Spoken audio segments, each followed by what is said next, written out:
రేపు ఉదయం రమ్మంటారా? 10:30 ఎప్పుడు రమ్మంటారు మీరు చెప్పండి. దాన్ని బట్టి మా శ్రవణ్ దాస్ ఉన్నారు కదా, డాక్టర్ శ్రవణ్ ఎమ్మెల్సీ, ఒక టైం చెప్పండి సార్. దాన్ని బట్టి తెలంగాణ నిరుద్యోగుల ఆవేదన, యువకుల సమస్యలు ఇవి ఎప్పుడూ బీఆర్ఎస్ పార్టీకి, ముఖ్యంగా కేటీఆర్ కు చాలా ముఖ్యమైన అంశాలు. యువతకు ఎల్లప్పుడూ అండగా ఉండే కేటీఆర్ ఇప్పుడు మరోసారి విద్యార్థుల భవిష్యత్తు కోసం గట్టిగా నిలబడ్డారు.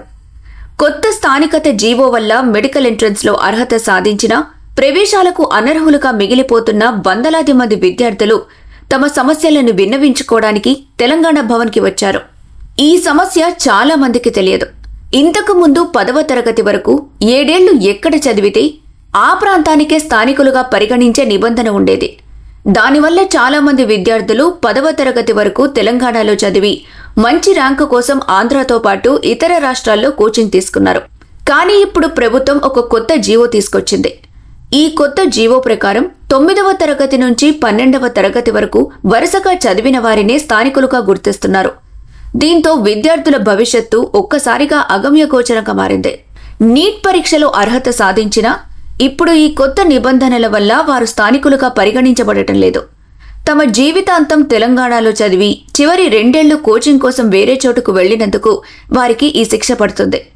విద్యార్థులు ఆవేదన వ్యక్తం చేస్తూ ఈ అన్యాయాన్ని సుప్రీంకోర్టు వరకు తీసుకెళ్లి మరీ ప్రభుత్వం మొండిగా పోరాడుతోందని కేటీఆర్ కు వివరించారు. ఈ సమస్యను సవివరంగా విన్న కేటీఆర్ వెంటనే ప్రభుత్వ ప్రధాన కార్యదర్శితో కాల్లో మాట్లాడారు. విద్యార్థుల సమస్యను మానవతా కోణంలో పరిశీలించి పరిష్కారం చూపాలని ఆయన విజ్ఞప్తి చేశారు. అంతేకాకుండా బీఆర్ఎస్ ఎమ్మెల్సీ దాసోజు శ్రవణ్ ఆధ్వర్యంలో ఒక ప్రతినిధి బృందాన్ని ప్రభుత్వ ప్రధాన కార్యదర్శిని కలవమని సూచించారు. కేటీఆర్ ఈ సందర్భంగా మాట్లాడుతూ ప్రభుత్వాలు పాలసీల్లో మార్పులు చేసేటప్పుడు ఒక కట్ ఆఫ్ డేట్ పెట్టి కనీసం 2-3 ఏళ్ల సమయం ఇచ్చి మార్పులు చేస్తే సరైంది. ఇప్పటికే ఇంటర్మీడియట్ కోసం ఇతర రాష్ట్రాల్లో చదువుతూ ప్రిపేర్ అవుతున్న విద్యార్థులను పరిగణలోకి తీసుకోకుండా తీసుకున్న నిర్ణయం అన్యాయమవుతుందని అభిప్రాయపడ్డారు. ఈ విషయంలో ప్రభుత్వం హృదయపూర్వకంగా నిర్ణయం తీసుకుంటే వందలాది మంది విద్యార్థుల భవిష్యత్తు కాపాడబడుతుందని ఆయన నమ్మకాన్ని వ్యక్తం చేశారు. ఇది కేవలం ఒక రాజకీయ నాయకుడి మాటలు కాదు, యువతకు అండగా ఉండే ఒక అన్నయ్య మాటలు.